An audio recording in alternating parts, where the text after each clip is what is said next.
Rock on!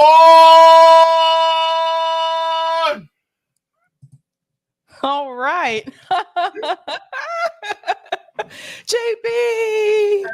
Hey, everybody. So good to see you. I don't even have tea today. I just got water and I'm lacking like this. Like, what the hell? I got tea. I think I left my water in the other room, but oh well. It's all right. We'll make do with what we got. Good to see you, everybody. Welcome to the Sabby and Jaybe show here on Revolutionary Blackout Network. Come on in. Sit down. Put your feet up. You're about to have yourself a great old time. Of course, we are here live on Thursdays at 6 p.m. Eastern every single time. You can catch us there. You can also catch Sabby tomorrow at 6 p.m. Eastern Standard Time on her show here on RBN. And then you can also catch her a little extra tonight at 8 p.m. Sabby, what you talking about tonight? I am covering the Matt Taibbi hearing with Congress from this morning. So that's going to be the bulk of the show. And then also I'm going to talk about the 5 women that filed a lawsuit against the state of Texas in reference to abortion laws. And also I'm going to discuss Katie Porter's visit with Netanyahu. So nice. Okay. So be sure to be there or be square at 8 p.m. Eastern for Sabby's show as well. Now, as for me, I'll be covering news stories this Sunday on RBN on the Jaybe show. And then, of course, on my channel, I also got it linked in the chat. If you guys would like to, you guys go and see my channel. And I will also be talking about some news stories for next week. Just to let you guys know, thank you to all the patrons on Patreon. Without you guys, we would not be able to do what we do. As well as if you would like to join our mailing list at Substack, it is scrolling down below so that you guys can see that. Also, just to let you guys know, so that we can pay our graphic designer, Aaron, then you guys can go to Venmo at Revolutionary Blackout, or you can go to Cash App, $Mutual Aid Forever, so that we can pay our graphics designer. She's doing an amazing job, and we deeply appreciate her contribution to what we do. So thank you so very much. Now, per usual, I'm going to go and say hello to everybody in the chat. Well, let's say hello, Sabs. All right. Green Maoist says, first one here. Yes. Good to see you, Green. Good to see you. All right. Bryce Smith says, just in time. Yup. All right. Good to see you. Whoever says, yep. What just Bryce? Oh, is that what's up, Bryce? All right. Good to see you. Sean Miller also up in the chat giving, yep, that's a peace sign. All right. We have Wadi coming in saying, hey, everybody. We have Mastermind Hour saying, what's the time? It's time to get ill. Ill nah, baby. Ill nah. The hell's wrong with me? Jeez Louise, JD. All right. Vincent Cafes laughing at me, of course. Are you laughing at me because I'm funny or funny looking? Don't answer that question. Don't answer that question. It's okay. We know. Throne of Blood saying, bang that head. Okay. Thanks. Headbangers ball, baby. All right. We have Pachico Rone saying, hey, Sabby and Jaybe. So good to see you. And then who else we got up in here? We have, Finian O'Donnell says, Irish socialists know about hunger strikes. All in aid to evict the Britain. Sorry, I tried to do an Irish accent. It was horrible. No offense to our Irish people. Look, I love you guys. I tried to do the accent. I can't. Just shake your head. Into your laddie.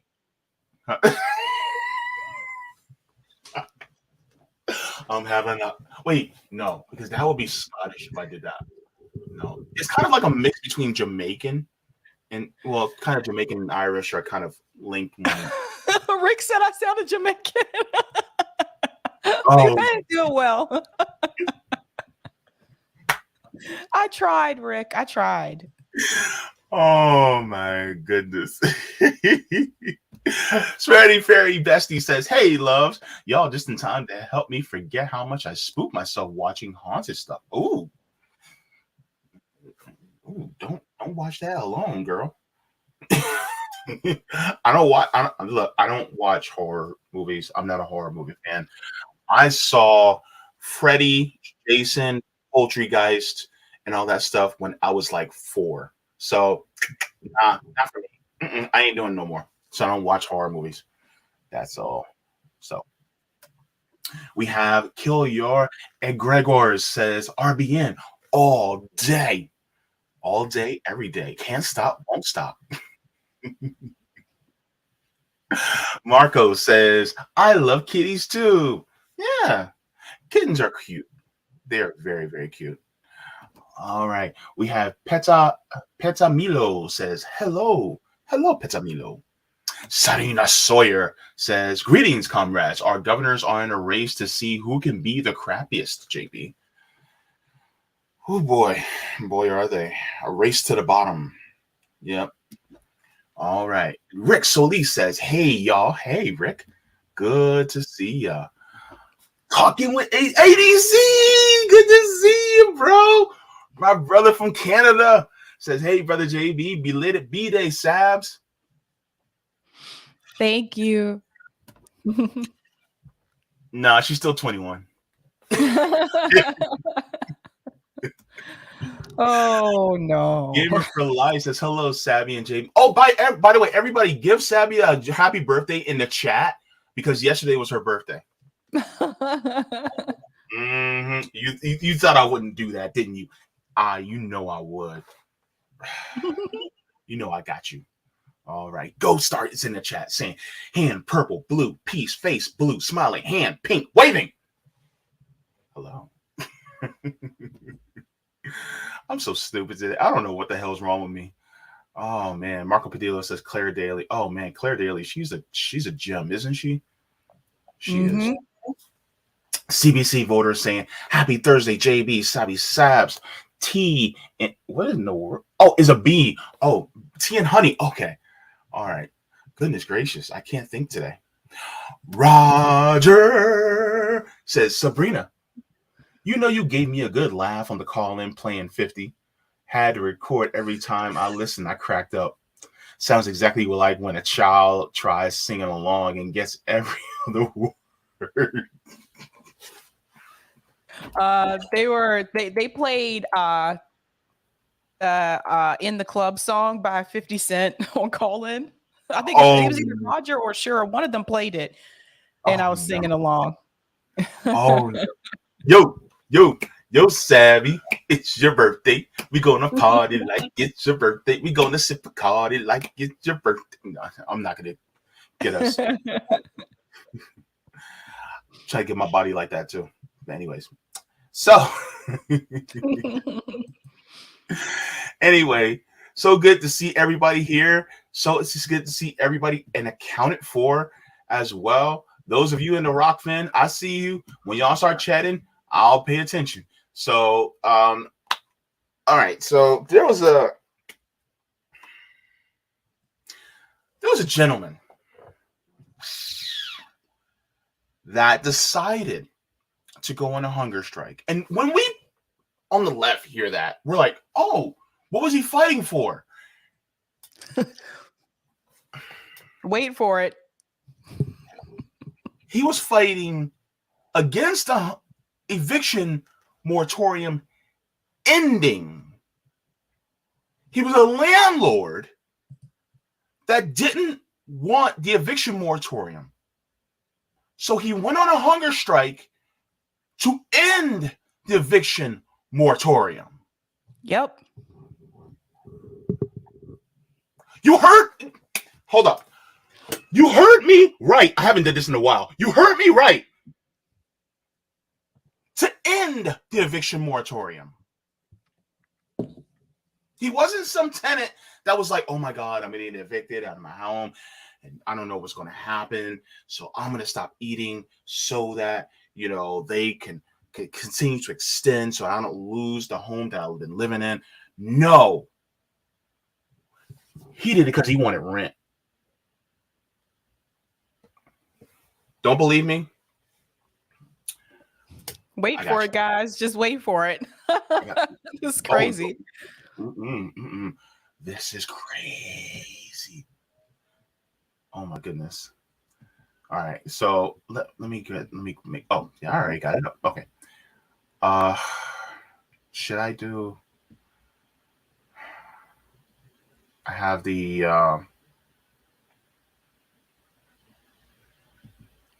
Are you using your new microphone? Mm-hmm. Jaybe has a new mic, you guys. Yeah. Do I sound different? Yep. Oh, okay. I hope it sounds a little bit better at least. But... It sounds good. Oh, thank you. It's not that expensive. It's kind of cheap, but it is something that improves the quality of the stream because I don't know. It just wasn't doing that well for me, and I wanted to. I don't know. I want people to be more comfortable when they hear. So that's one of the reasons why. But get out of my face. Okay. This is from the San Francisco Standard. It says Bay Area landlord goes on hunger strike over eviction ban. This happened at the end of February. This is the gentleman. It's ridiculous. Hunger strike until I die. It says right there.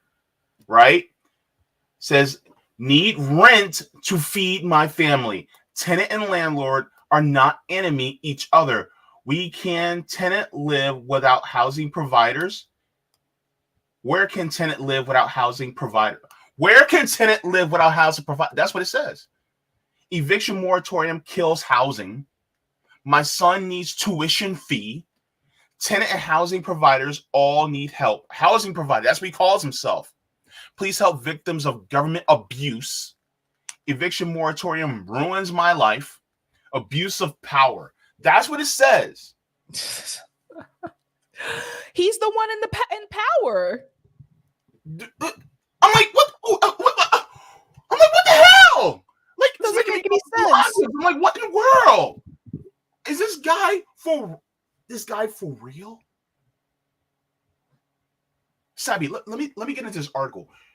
I don't know if you've seen this article, but I'm gonna read it, and then I'm gonna go into the actual news report. And you guys, oh my god, I got so many things to say. It's gonna be lit. Okay, it says an Alameda County landlord began a hunger strike on Sunday, protest an ongoing eviction ban that he says pushed him to the brink of bankruptcy. Jinyu Wu, 53, an immigrant from China, has a rental property in San Leandro, but says his tenant hasn't paid him for 3 years due to an eviction moratorium implemented in 2020 in response to the pandemic. Right? A mother and children rented a union from Wu shortly before the pandemic started, but now haven't paid rent for 37 months. Wu says tenants owe him around $120,000 in unpaid rent. Let me see, 120,000 divided by 37. That's $3,243. Now, because of the moratorium, tenants can't be kicked out even if they can't pay their rent. Although the policy also states that the tenants eventually have to pay what they owe, which I personally think is a bunch of bullshit, but whatever. This in California? This is in California. So rent is very expensive in California. Mm-hmm. Nearly 3 years after struck, the Alameda County Board of Supervisors has continued to enforce the moratorium. The topic is set to be discussed at the Board of Supervisors meeting on Tuesday. We worked night and day for our... Okay, this is what he says. We worked night and day for our new life and our American dream. Today, our property has been stolen by this draconian eviction moratorium. Wu started his hunger strike in the Alameda County Administration building in Oakland during the inclement weather. A dozen landlords and advocates have come out to support him since. One of Wu's signs says, "Hunger strike until I die." His story has made headlines in Chinese media outlets since late 2020. Wu has tried to sue his tenants, but said his case has faced multiple delays and may not be heard in court until May. His tenants cannot be immediately reached for comment. This sign says, "My tenant has not paid rent in 3 years. Struggling to pay bills. How do you expect us to survive?" Sabby, how do you expect them to survive? I mean, it's really interesting to me because he's pretending like his tenants don't have the same issue. In reference to like the comment he made about the American dream. They were trying to achieve the American dream too, right? So why do they have to pay like $3,000 a month for rent? That's the first question. And then number two, what happened to remember when the government issued the PPE loans to businesses, like the small businesses and things like that?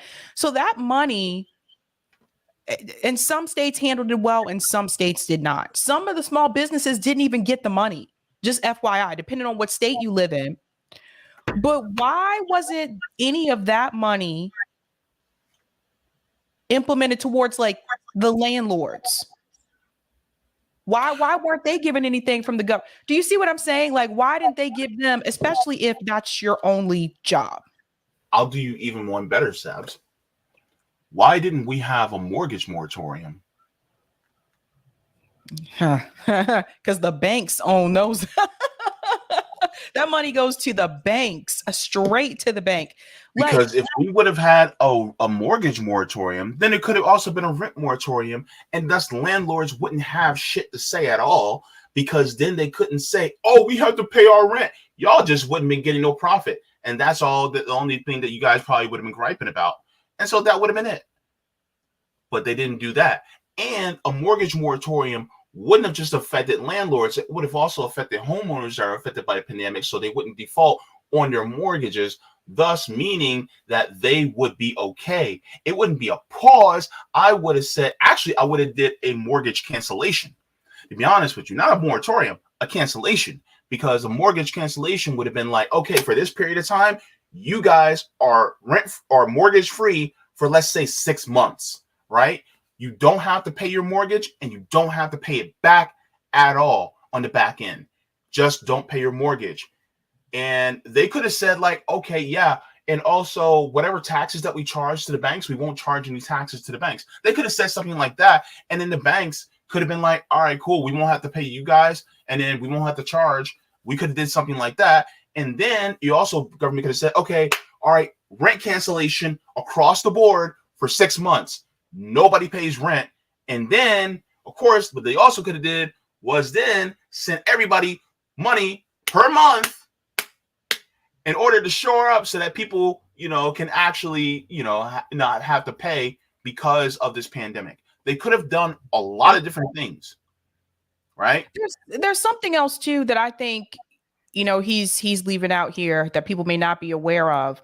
During the height of the pandemic, this is in the Bay Area, right? I think this is in the Bay Area.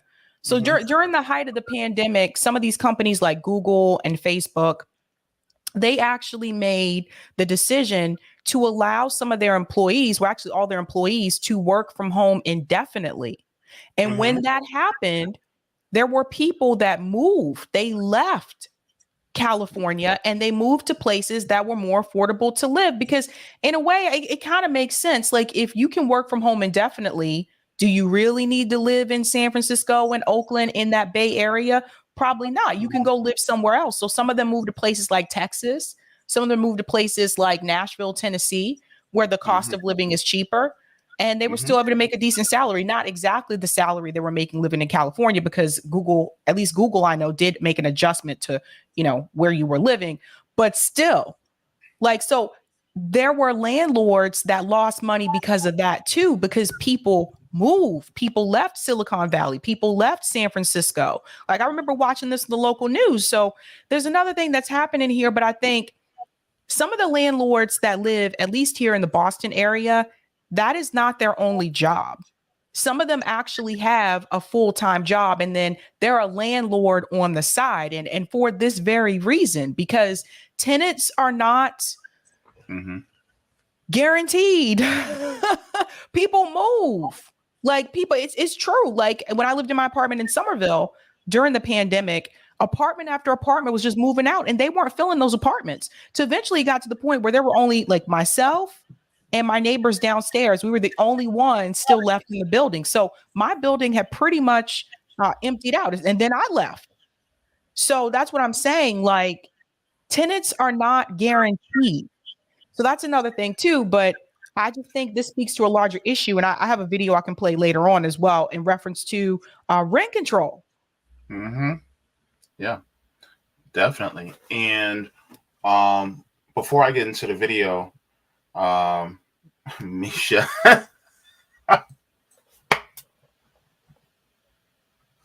This is my homie Misha. Misha says so dramatic. Oh my gosh, good to see you, man. Good to see you.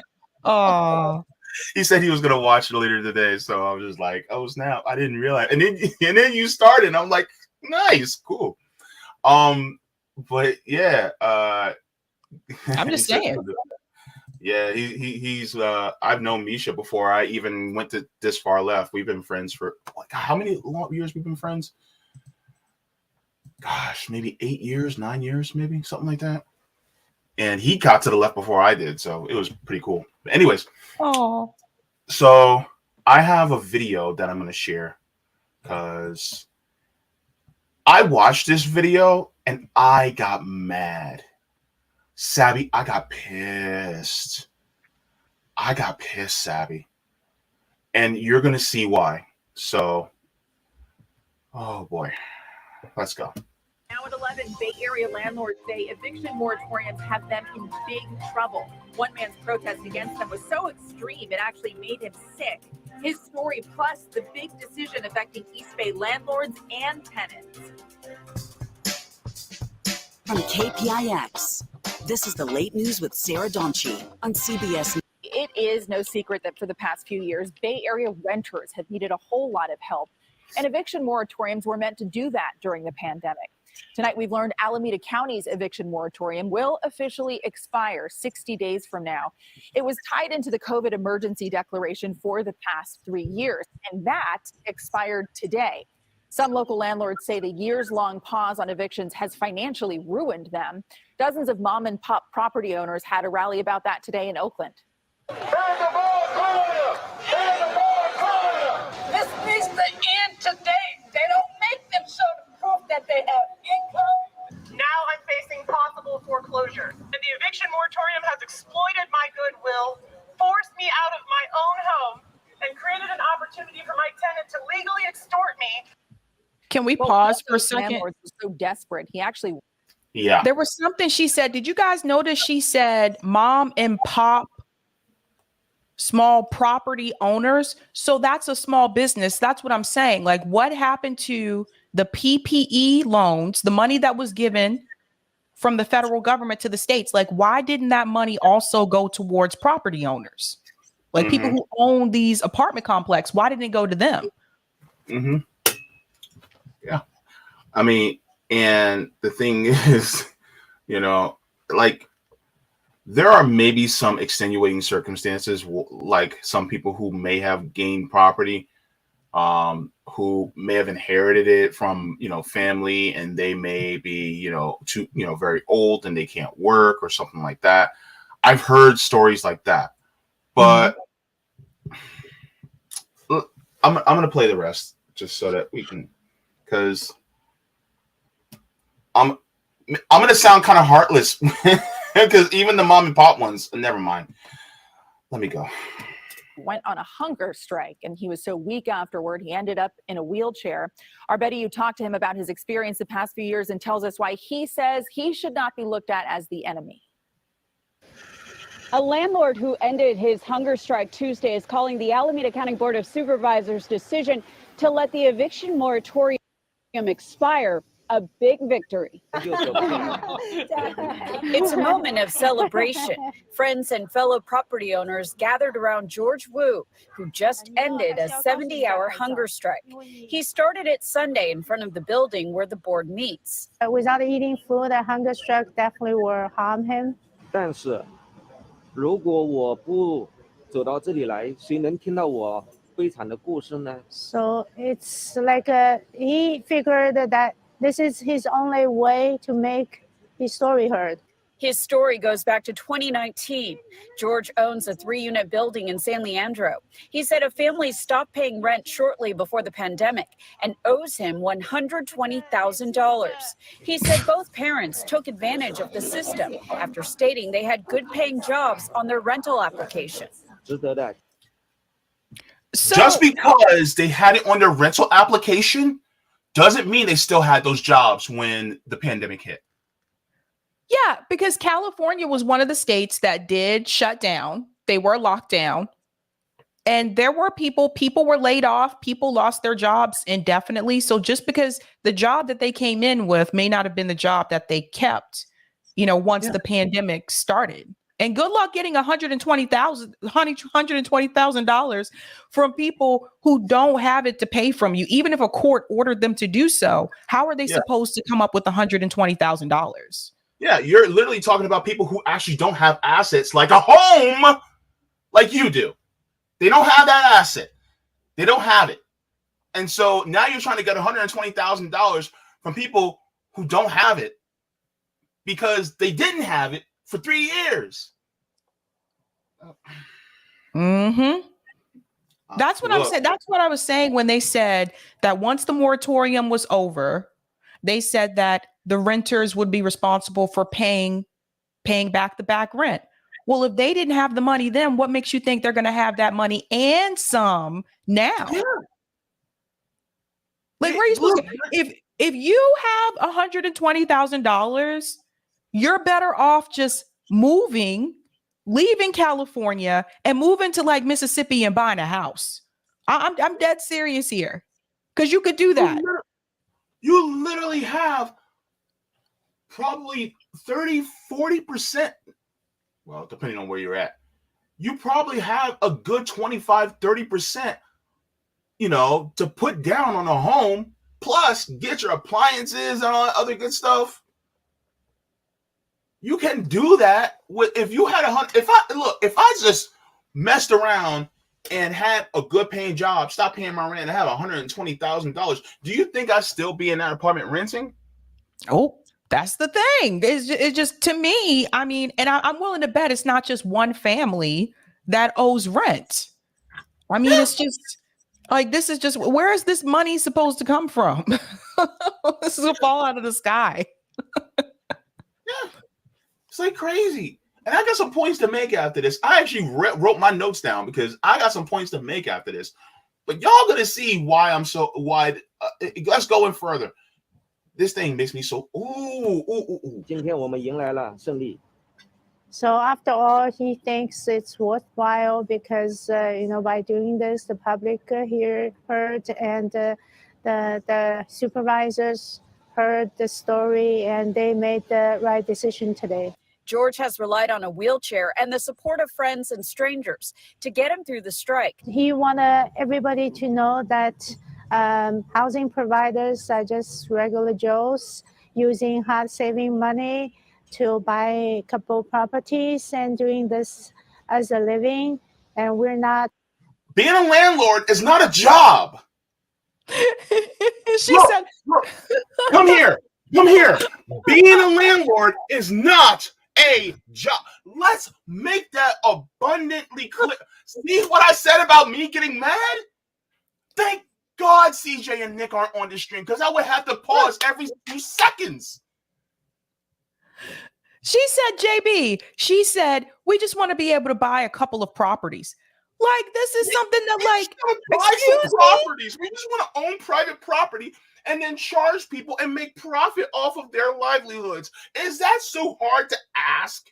Look, I might get in trouble for saying this. Uh-oh.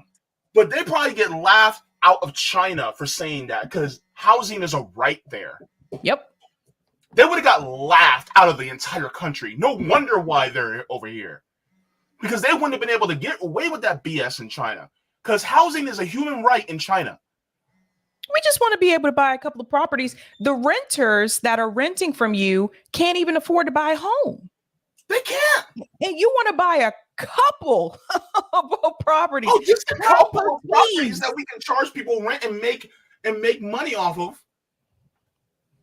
Properties, not even just we want to be able to buy a house. We want to be able to buy a couple of properties. Look, that's all we want, bro.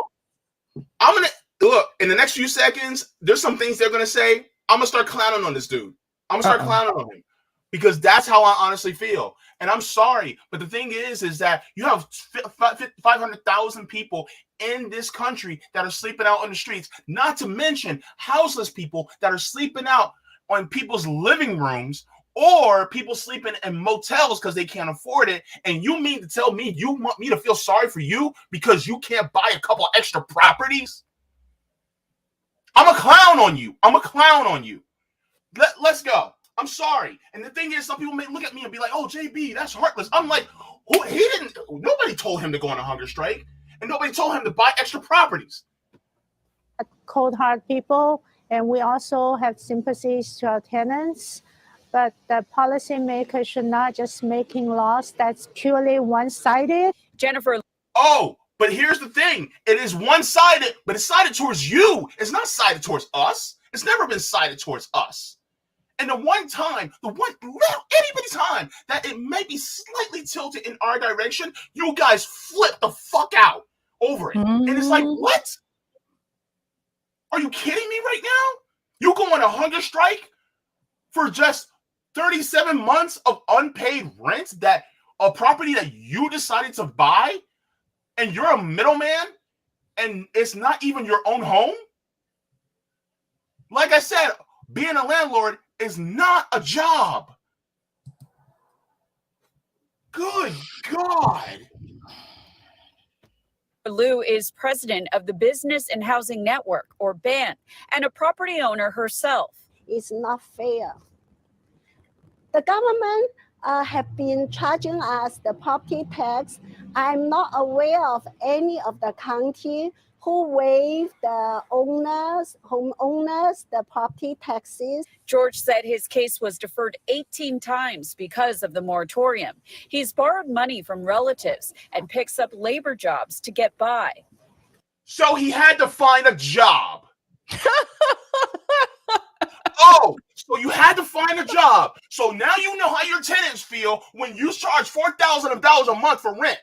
So now you know. Oh, wow. Listen, I would never want to be a landlord. I would never want to do it. You know, yeah, there's a lot of money that can be made there. But like I said, tenants are not guaranteed. And I think that, like, this is just, oh my God. Again, like I said, the government could have given them money from the PPE loans as well, just like they did for other small businesses. But the fact that they're like, they want people to feel sorry for them because they want to own a couple of properties. Like, give me a break. You live in a state that has the largest homeless rate in the country, in San Francisco, in that Bay Area, and in Los Angeles County as well. You live in a state where the homeless population has continued to increase to the point where people can't walk down streets without seeing tents of homeless people. And you want to get on national news and you want to whine and complain because you want to own a couple of properties. This is the whole capitalist mindset in this country, that he feels like he deserves this given right to own a couple of properties. And he feels like he's actually being, I don't know, he's a victim here. And I would argue, again, you need to ask yourself, why is this happening in the first place? And this is the thing I was going to say about rent control. And I know some places have it and some places don't. But when you get to the point in this country where there are apartments that are over $3,000 a month, there is a problem here.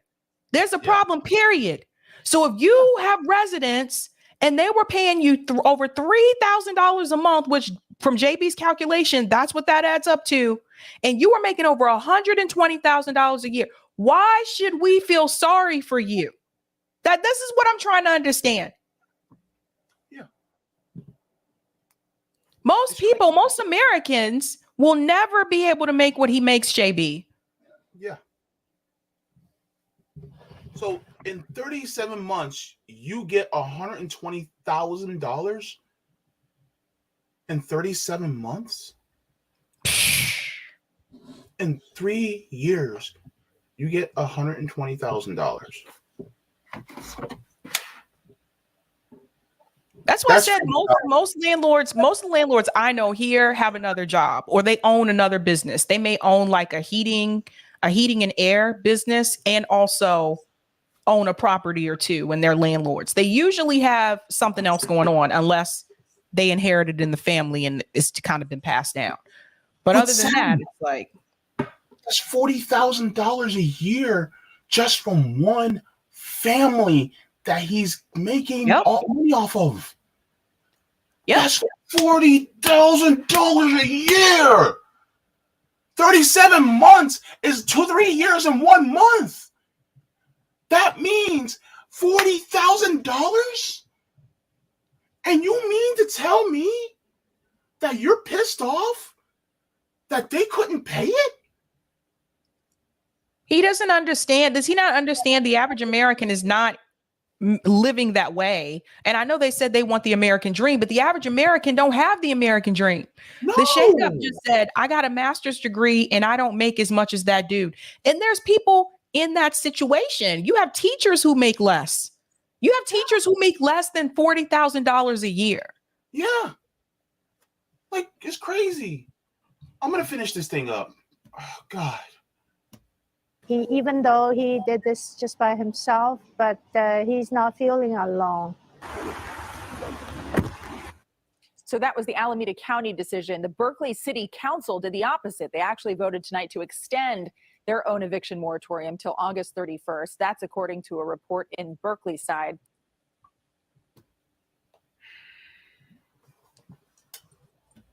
Okay.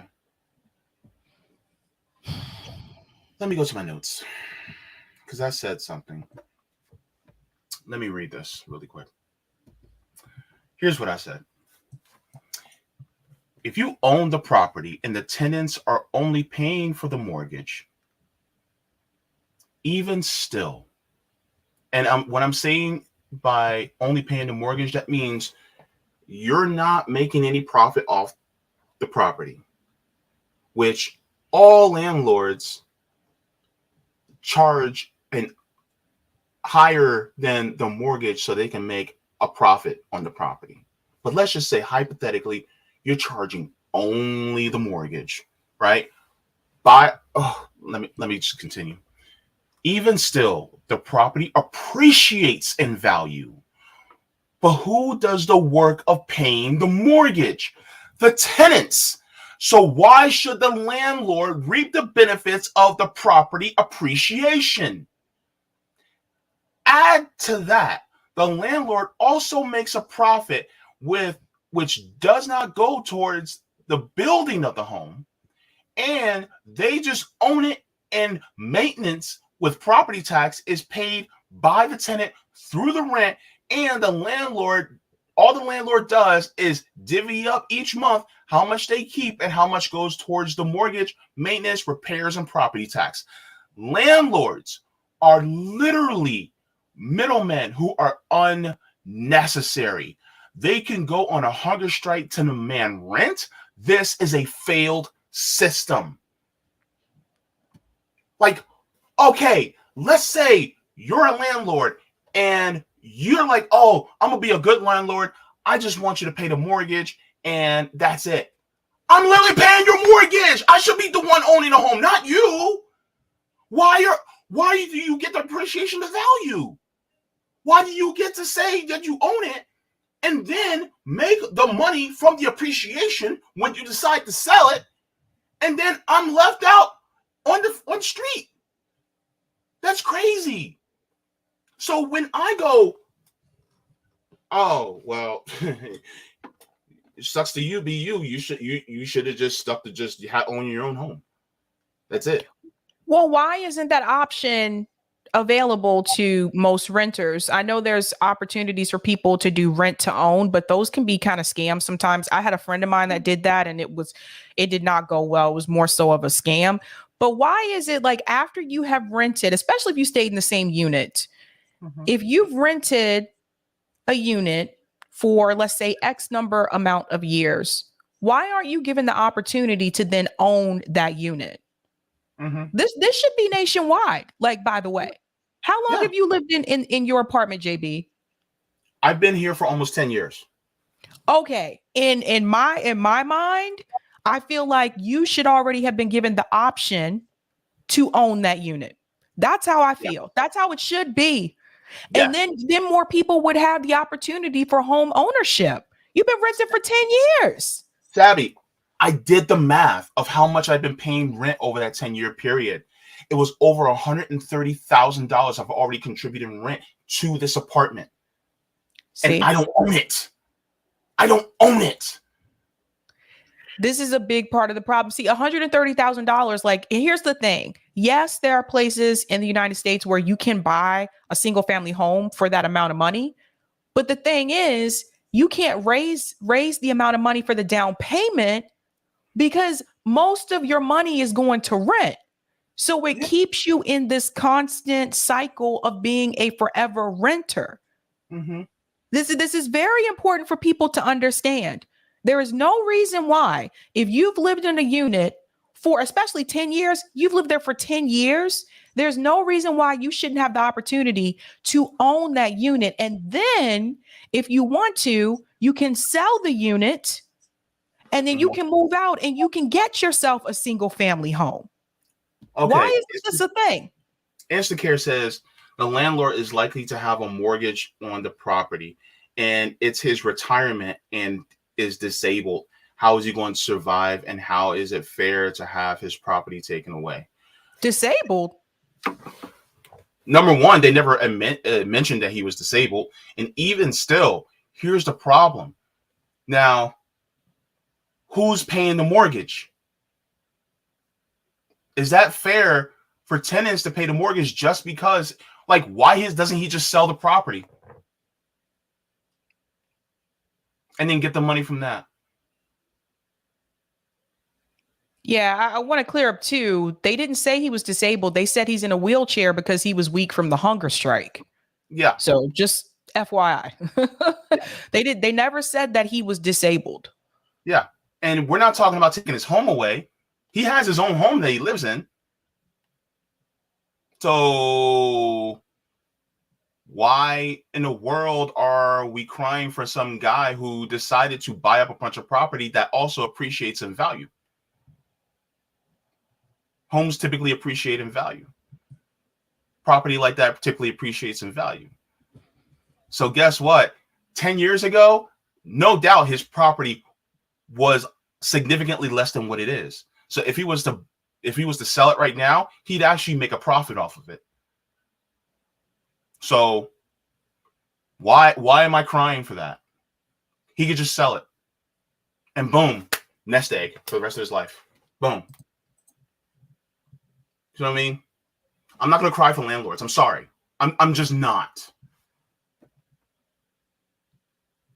No. I can't shed a tear for somebody who's basically a parasite. Yeah, like he had to get a job, just like his tenants, just like a lot of other people had to do, like during the pandemic. They're like, he had to go get a job. Yes. Yeah, just like the rest of us. That is America. That's the reality in this country.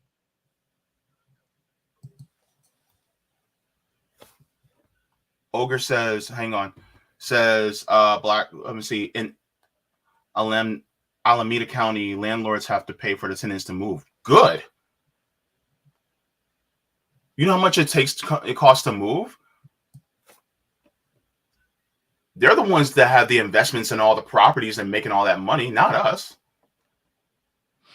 You're renters. I'm sorry, but You know, I just, again, this to me, it just goes back to a predatory system where a lot of these states do, or these cities do not have rent control anymore, or anything like rent control, or they don't have any type of rent stability. And when you don't have either one of those, the landlords can increase the rent as much as they want, which is why a lot of times people end up being forever movers. Because we had this issue here in Boston as well. Like, you'll move into an apartment, the landlord will increase the rent, and your raise is not going up at the same pace for you to pay for, to be able to deal with the rent increase. So then what happens is people end up moving out of that apartment. Let me go find another one in a cheaper neighborhood. Like, this is a constant thing that happens here. I'm sure it happens in other cities too. I've seen it happen in New York. But I think the thing is that there's no accountability for a lot of these landlords in these cities in reference to the increase of rent. And then the minimum wage in this country is still $7.25 an hour. Yeah.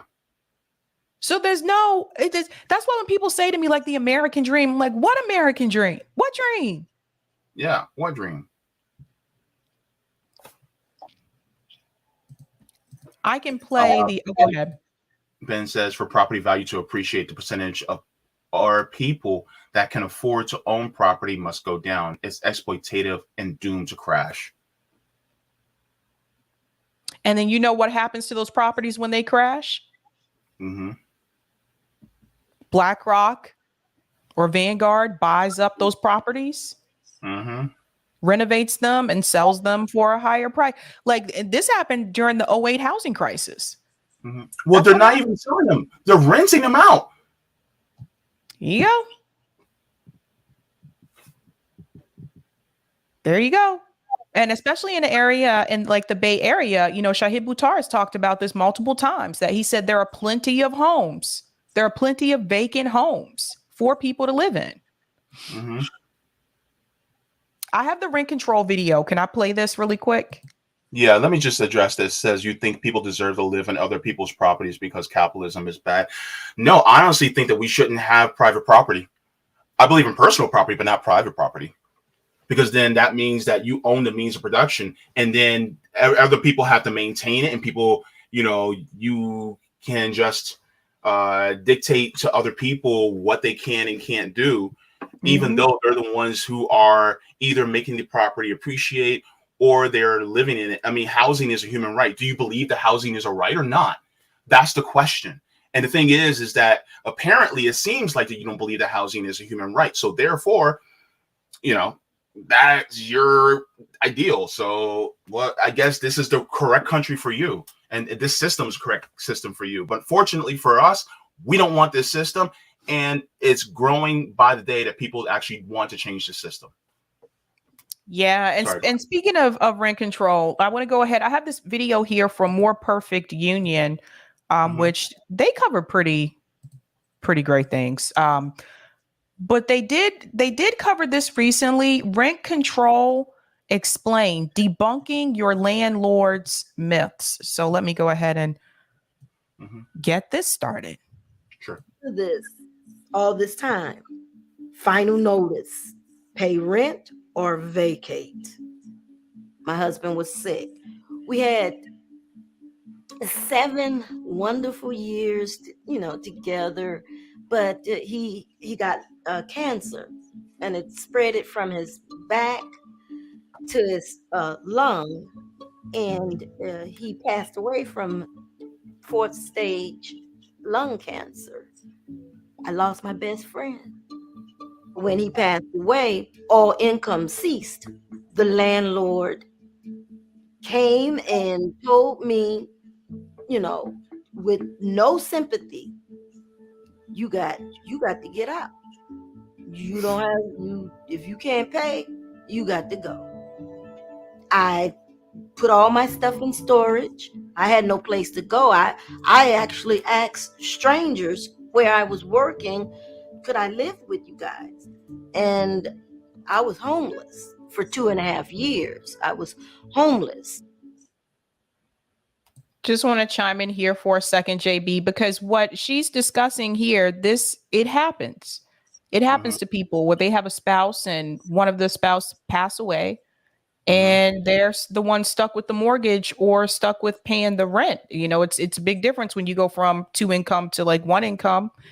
And notice she said that she ended up becoming homeless. She asked her coworkers if she could live with them. And I just want to point that out because that takes a lot of integrity and humility to go to your coworkers and ask them if you can live with them. That is not something that is easy to do. But there are people who end up in these situations, JB, where it's just like next thing they know, they're homeless because they can't cover the rent. Yep. And, just as, and I've said this story before, but my grandmother owned her home for 50 years. And because of her being late on paying her taxes, somehow, some way in the state of New Jersey, some guy came in, paid her taxes, and then he was able to get the deed to her house and then gave her weeks to get out of the house while my grandfather was bedridden. And now he's probably renting out the house. They prey on older. Yeah. They really do. They prey on like elderly homeowners. Yeah. So I'm sorry if I don't have that much sympathy for landlords, because the house that my family was supposed to inherit, supposed to be passed down to my family, supposed to be passed down to my mother, who's 70 years old, who's never owned her own home, right? Passed down to me because I've never owned my own home. Neither one of my siblings have ever owned their own home. And yet, that was taken from us. And now we can't do that. I'm damn near 40 and I've never owned my own home. My mother's, right? And people go, well, that's just your personal issue. It's not an individual problem. It's a systemic problem. And that's the point that I'm trying to make. And a lot of people just don't see it. Yep. Cynthia Brown is one of millions of renters in America who is just a few financial hardships away from being evicted. In the middle of the pandemic, rent across the country fell, but now it's back up. And in a lot of cities, it's even higher tigher than it was in 2019. Skyrocketing rents. Rising at the fastest pace in decades. How high can your rent go? But even before the pandemic, high rents were a problem almost everywhere. Like a revolving door. You don't pay your rent, get out, because we sure got a whole lot of other people waiting. Cynthia is a homeowner now, and she's also an organizer. Last year, in St. Paul, Minnesota, tenants and activists passed a rent stabilization ordinance that caps the annual increase in rent at 3%. This is the kind of bill that landlords hate, and traditionally, economists have agreed. You have rent control in New York City, which makes it uneconomical to maintain the houses and means that the only way in which you can get any money out of them is by burning them down. Rent controls will only make the problem worse. But is conventional wisdom correct? Or can rent stabilization actually help tenants the way it's intended to? So this is another thing I have heard from people oftentimes is that rent control will actually make the problem worse. You know, there are some people who grew up in New York City and they lived in these rent control apartments and they were kind of grandfathered in. So I have a friend that's in the situation where like her aunt had an apartment in New York City that was rent control, had that apartment apparently since like the 80s or might have been 70s or something like that. And so that apartment stayed in the family. So they always make sure that somebody in the family lives there at some point or another so they can keep that because it was grandfathered in. Boston had rent control until the 90s. That was when they removed it here and they said, oh, well, prices aren't going up, so we're going to get rid of rent control. And I think, you know, it's something to be said because it's one thing not to have rent control, but it's another thing not to have rent stabilization, which again, it means the landlords can increase the rent as much as they want. And it is that way here in Boston. There's an update to that, though, but it is that way here in Boston. And a lot of people end up in these situations where the landlords were not supposed to increase the rent during the pandemic and they did it anyway. And so people were just like out, like out on the streets. Like it just, all this money is going to the banks. Like they're the ones that are staying rich, like the landlord. Yes, they get their cut and then they pay the property taxes or whatever that they need to pay on that building.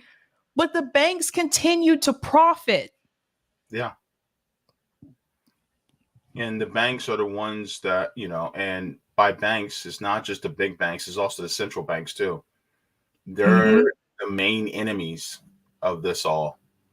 They're like the big boss. And they're the ones that really are perpetuating this horrible system. Yeah. And notice how they mentioned that rent decreased during the pandemic, right? So what that said to me, even when that happened here, I said, oh, wait a minute. You're decreasing the rent here from like $2,000 something to $1,000 something a month. So what that said to me, Jaybe, is that they could have had it that way all along. And it was like that for over a year. So they could have kept it that way. Greed.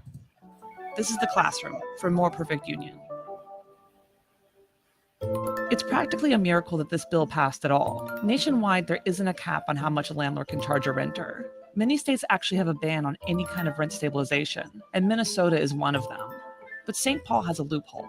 If residents can get enough signatures, a referendum can be put on the ballot. And the St. Paul residents that organizers spoke with wanted rent control. Our campaign started because we heard from low-wealth BIPOC renters that they were experiencing rent hikes that were displacing them from their homes. This is Trem Hong, the campaign manager for Keep St. Paul Home. And the question we would always get asked is, hey, is there any law that protects us from this? We have a minimum wage that says here's the bare minimum for workers, but is there any policy that says this is the bare minimum for renters? And before May 1st, 2022, there wasn't. The bill faced fierce opposition. A campaign called the Sensible Housing Ballot Committee raised $5 million from developers, over half of them from large corporate landlords, while the Keep St. Paul Home campaign raised a grand total of $380,000. The Think Twice St. Paul campaign, as it was called, created ads and literature that claimed that rent control would keep landlords from making improvements, leading to substandard housing, and that rent control can decrease housing stock, which is already very low in the Twin Cities. The Minnesota State Senate even went so far as to attempt to overturn the ordinance. This bill being debated here at the Capitol would not only overturn those votes, but ban other cities from enacting rent control. It blew my mind. I'm like, wait a minute, can they do that? Tenants voiced their anger at the state attempting to cancel their vote. A lot of St. Paul residents and I spent a large chunk of our time in the heat wave, in below zero weather, talking to over 30,000 people. They wanted rent stabilization to pass in St. Paul. That is no mistake. That was not a coincidence, and that was not an accident. Step back from the brink and let the voters have a voice. We already voted. Ultimately, the ordinance passed and went into effect May 1st. The thing with money coming in from outside is that that money doesn't necessarily have the same impact as the trust and community that we had as a coalition, and it didn't have the same effect as actual conversations with people. Why has this issue turned out to be so important to voters in St. Paul? Largely because living in St. Paul, like many mid-sized cities in America, has gotten more expensive. After the 2008 foreclosure crisis, corporate and investor landlords bought single-family homes in Minneapolis. Hey, Jaybe, it always goes back to the 2008 housing crisis, doesn't it? Yup. It always goes back to it. Without fail. And poor neighbors. Oh, go ahead. I'm sorry. No, I was saying without fail. Neighborhoods and converted them to rentals. This was a trend that happened all over the country. This was BlackRock here, buying up these foreclosed homes and converting them into rentals. This is what they did during the 2008 housing crisis. So again, it was more money again for a lot of these banks. Particularly in mid-sized cities like Detroit, New Orleans, Denver, and Austin. During that time, the gap in home ownership widened between white and black residents, and the rents in low-income communities went up. So while it was being touted again and again as one of the nicest, most affordable places to live, it was increasingly less so for black residents. You probably feel like you know this story already. It's gentrification. Affordable housing becomes unaffordable, upscale food halls and themed bars arrive. Some people think about gentrification as just investment. Like, well, gentrification is a good thing because we need investment. But the real factor of What makes it gentrification is the element of displacement that comes along with the investment. That's what gentrifies something. Daniel Swift and Tia Williams work at the Frogtown Neighborhood Association. Tia grew up in Frogtown and the nearby neighborhood called Rondo and St. Paul. It's kind of cliche to say it's a melting pot, but it does seem kind of like that. I had a bike and I used to go from my mom's house to my dad's house to my grandma's house. So for Tia, stories of displacement were part of the family history. In the early 20th century, when Tia's grandmother was a child, Rondo was a thriving Black neighborhood. Of course, they called it a slum, right? But the resiliency of the Black neighborhood, creating something out of nothing, has always been a story, and then it gets destroyed. In the late 1950s, the Rondo neighborhood was razed using eminent domain to make way for Interstate 94. This was a pattern happening all over the country. This was another example, Jaybe, of building interstates through Black neighborhoods. Mm-hmm. It's a common thing. Yeah, that's how they did it. As the federal government made way for the interstate system. In St. Paul, 600 Black families lost their homes. They took my grandmother's house. Since then, there has not been another Black family that lived in that home. When she drives past it, she says, that's where my bedroom window was. We used to have a festivity called Rondo Days every summer. And one of the most joyous parts about this event to me was waking up at 9 a.m. You could hear the drums from all over St. Paul. I took my daughters to Rondo Days. They're young. My then 4-year-old says, are these all my cousins? And we just fell out laughing because all she's seen was large groups of Black people just greeting and loving and speaking. Tia and Danielle see the process of gentrification in Frogtown and Rondo as a reminder of what happened to Rondo decades ago. I don't think it is as violent as it was. It's very sneaky. It's a slow burn. Now it gives this impression that there's a choice that you can stay in your neighborhood or not. Rondo and Frogtown are now going through a new wave of displacement. This is the pattern with gentrification. A neighborhood like Rondo is first disinvested by the city.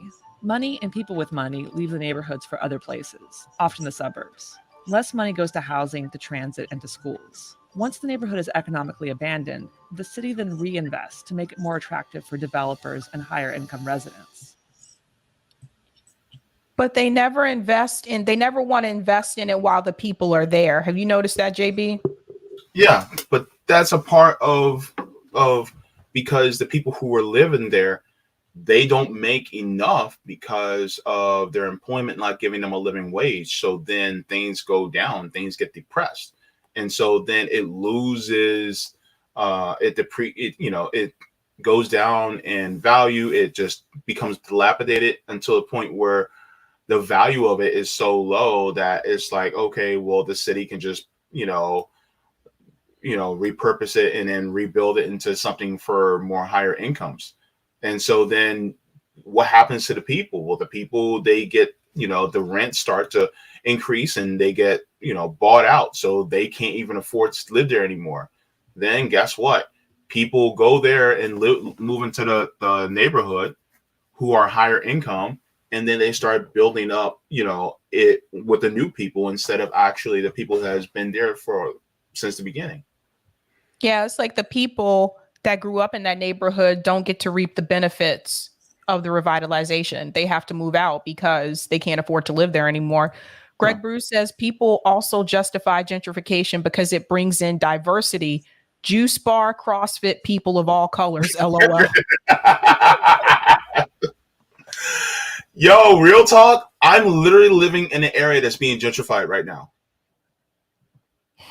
Once you see, there's a couple of staples, right? There's the Whole Foods, CrossFit, the juice bars, the spin cycle gyms, a brewery. Once you see one of those things pop up, get ready. Because that's it's heading in that direction. Oh, of course. Because I put it this way. When they do a massive rebuild of some type of infrastructure in a poor area, particularly a hood, that's when gentrification is coming. They spent millions of dollars in 28 months rebuilding and extending one of the roads right a block away from me. And now rents are now skyrocketing. And they were building it during the entire pandemic. And then they also built a gigantic, gaudy monstrosity, also known as the Millennium Mall, a few blocks away from me. And that mall has Bloomingdale's, Versace, Jimmy Choo, Macy's. It has all that, right? There is the Mercedes-Benz. There's the Aston Martin. There's all these luxury cars. Like 5 minutes from me. And they build all that up. And guess what? Everybody's went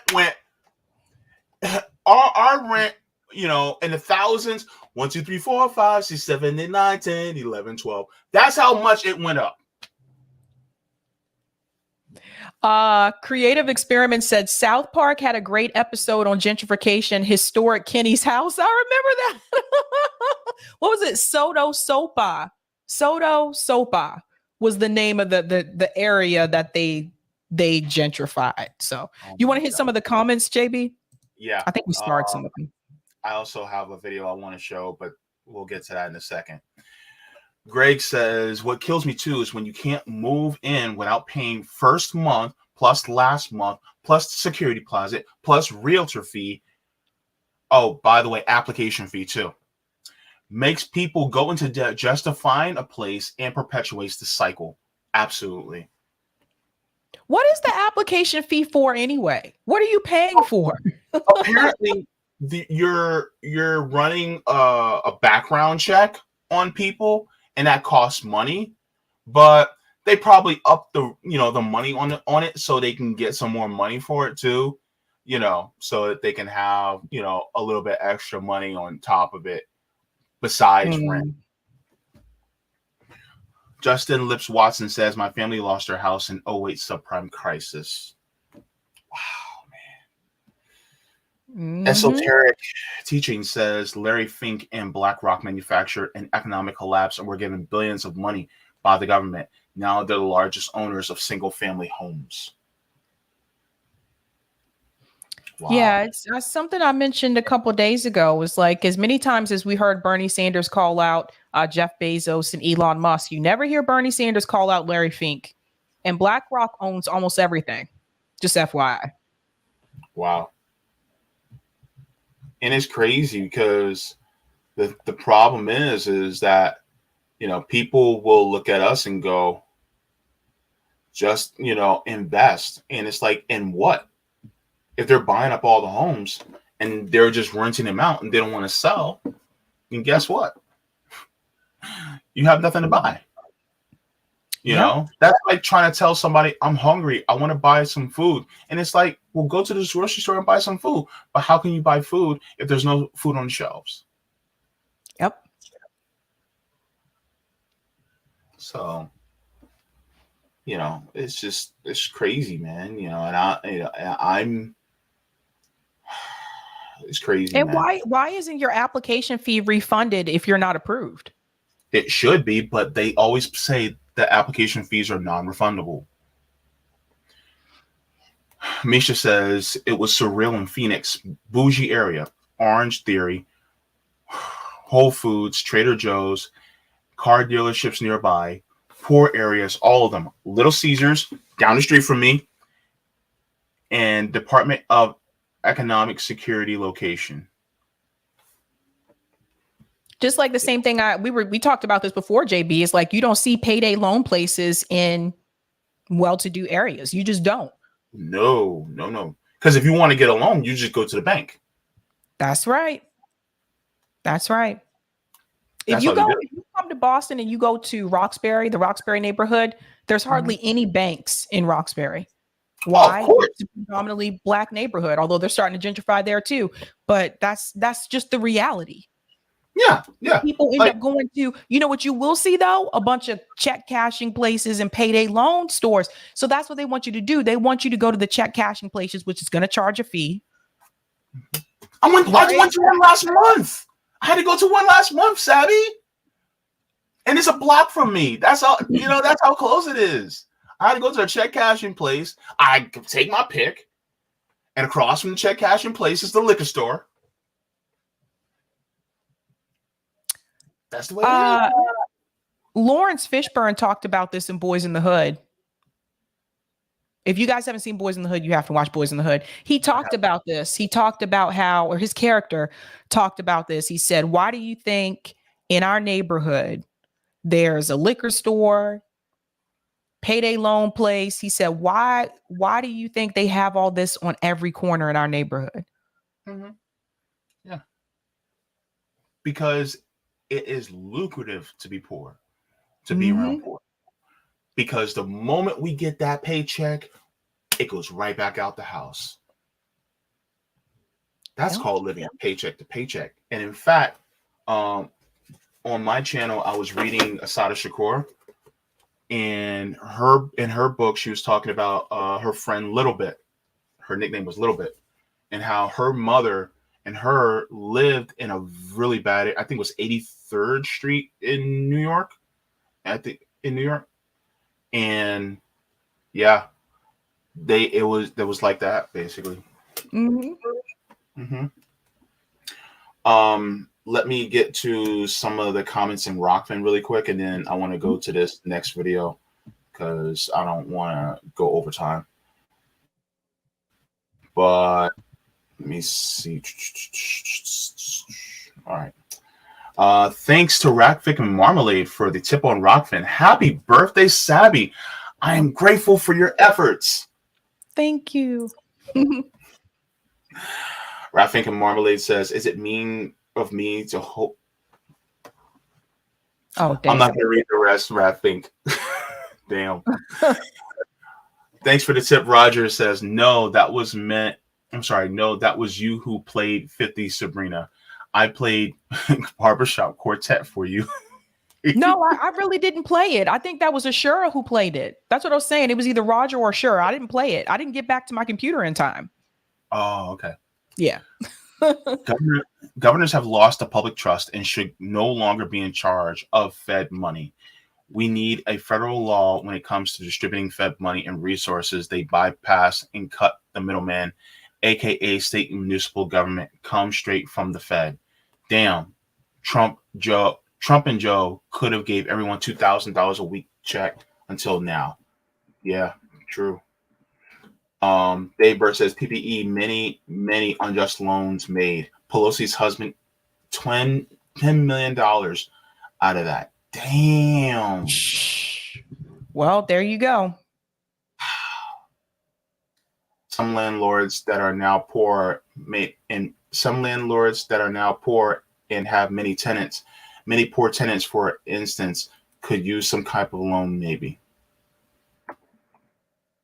But singling loans to property owners through existing banks and government, that can't be done fully freely. Let me check and see. I think there's another.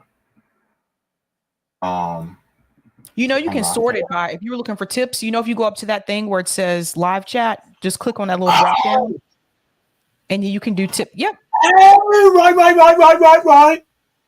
I didn't know that. Gosh. Goodness gracious. Okay. All right. Thank you, Sabby. Teaching me stuff. Okay. Thanks for the tip. Roger says $125,000. That's what insurance is for. $125,000. That's what tax lawyers are for. Write that shit off and shut the F up so we can be done with it already. I'm going to say it again, people. Public banks outlaw private equity from owning housing and tax the crap out of derivative speculation, capital gains, high frequency trading, stocks transfer, and buybacks. No tepid tax, but what Kebab said, tax bad behavior out of existence. I went forward a little bit. Sorry. I'll say, so for all the things we fight for, whether they are worker co-ops, public banks, Medicare for all, housing justice, cop accountability, debt of all types, and whatever else you can think of, all of them fall under two things. Those two things is what we should be demanding when these politicians come around asking for our vote. Maybe we can introduce into the lexicon, one, what's your plan to close the income inequality gap? Two, healthcare. I'm sorry. Okay. The next one is, you had an old man, Milton Friedman, speaking there, puts us on this path of the Friedman doctrine. Privatize the gains, socialize the losses, and look at the CBIs. Don't just exist on the state level. They exist on the local level too. Make use of all the tools you have in your toolbox. Even today's Obama's non-bailout of Martin Luther King Jr. Boulevard and Main Street still reverberate with us. Public banks are needed. Thank you so much for that, Roger. Yeah, I mean, that's one of the things that we need to do is like this public money, that it just needs to go to us. It doesn't need to go to these corporations and to these people. And, really it should be going to the poorest people in any given area. And that should, who it should go towards. Yeah, gentleman for the Philly Public Bank is coming on tomorrow night. Oh, cool. Mm-hmm. All right. So let me show this. Now, one of the things that I'm a big proponent of is Housing First. And Housing First is a program where basically you just give housing and then people will develop further on that. So this is an animated short that I found. It says Housing First, the principles into practice. So it's a short video, but let's give it a look. What Housing First is. Housing First has 5 key principles. If you're not following the 5 principles, it's not Housing First. Principle number 1, immediate access to housing with no housing readiness conditions. Participants meet with the support team once per week, but housing is not dependent on psychiatric treatment, abstinence, or other readiness conditions. So no abstinence, no readiness conditions, meaning, how a lot of these companies, a lot of these different programs will say, you need to get off of drugs first. You need to see psychiatric help first. You need to get a job. No. Give them housing first. Or you can't have kids either. Like you can't have children with you or yeah, the curfew. But really, we need to do the reverse. Give people housing and everything else will fall into place. Because that's the crazy part. And it's funny, it occurred to me. Everybody has housing first in their life. Everybody's experienced it. When you were born, you were taken to a home that you were given. Mm-hmm. And so you grew up with a stable environment. And then as you grew, you had that stable environment. So therefore, you were able to do all the things that you needed to do. Why are we reversing that for people who are homeless? Now, let me continue. I can't pause too much. When we say no housing readiness conditions, we mean none. Now, many participants stay housed in their first rental, but evictions happen. With the support team's help, it's an opportunity for learning, adjusting, and the immediate chance to try again. Research shows Housing First reduces emergency room visits, hospitalization, shelter use, detox services, and incarceration. There are no common indicators that predict who Housing First will and won't work for. So given its effectiveness, let's focus on Housing First, then let participants tell us the next step.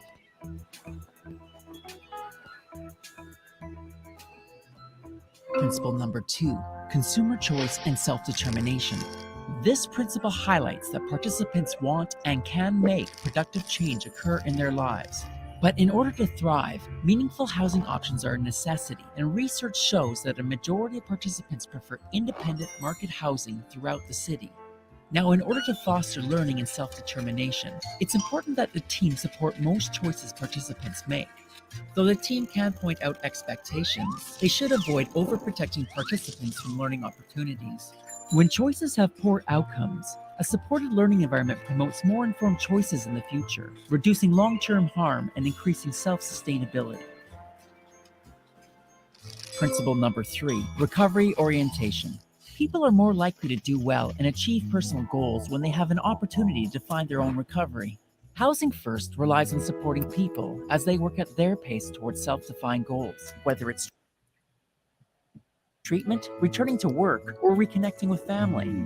The addition of peer workers on the support team addresses power dynamics, increases safety, and models hope for both participants and team members. Finally, So this piece right here really says a lot because people do need to work at their own pace. We're so focused on people producing all the time to the point where if you're not producing, then to us, you lack value. And that is horrible. I'm sorry, go ahead, Sabs. I think it's good to meet people where they are. Yeah. And not say to them, you know, same thing like when people go to church, like for the first time, it's like what they used to tell us, like when I grew up in the church, let's just say, you know, welcome people as they are, you know, and give people time to like change. It's a similar thing. Like especially if someone's homeless, is like, I don't think you should expect them to make all these radical, or maybe not radical, but to make all these immediate changes when they've been living that way for so long. Sometimes you have to meet people where they are. Yeah, because you don't know how long they've been out there and how long they've been depending on this. And some may not work for maybe a year or two because they just don't have their bearing straight yet, you know?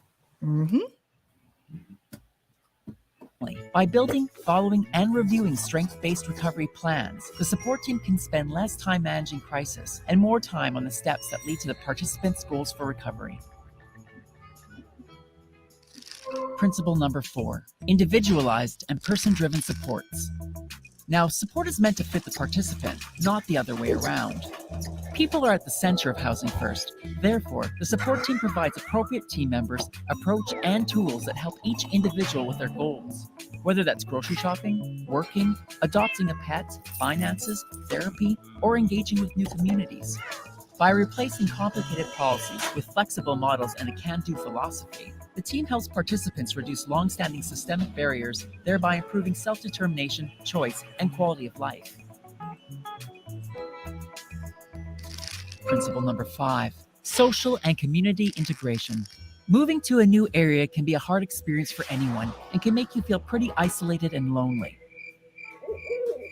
The Housing First team can help participants build community connections based on their specific needs and interests. The team also fosters community development by providing landlords and community members with education on Housing First, inclusion, and myth-busting negative stereotypes. And though supporting social and community integration may take time, it can go a long way in helping participants establish relationships and support networks within new communities.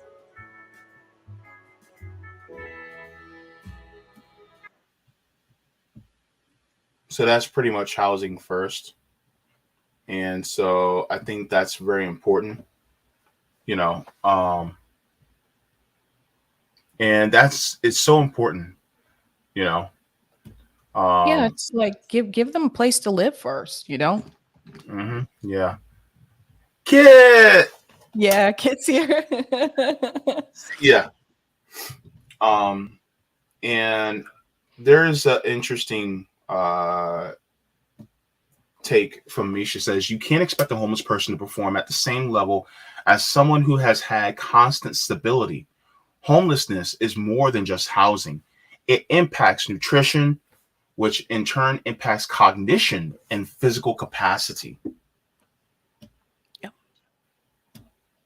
That's so true. That is also deeply important. That is true.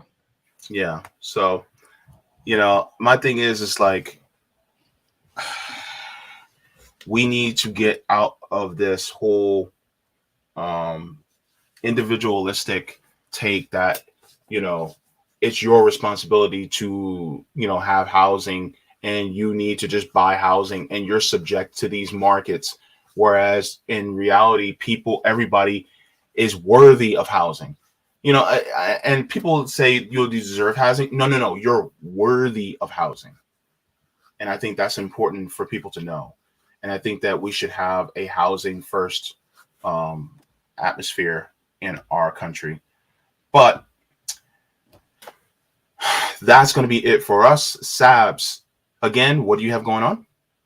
Yeah, so tonight I'm covering the Matt Taibbi hearing that he had today with Congress with their subcommittee. So I listened to the entire thing. So get ready for an interesting conversation, I would say, to say the least. So I'm going to cover that. We're going to cover the 5 women that are suing the state of Texas. And I'm also going to cover Katie Porter's visit with Netanyahu. So, yeah. She went to see Netanyahu. Lord. Yeah, I did. Yes, bad cookies. I did. I listened to the entire thing. Oof. brutal.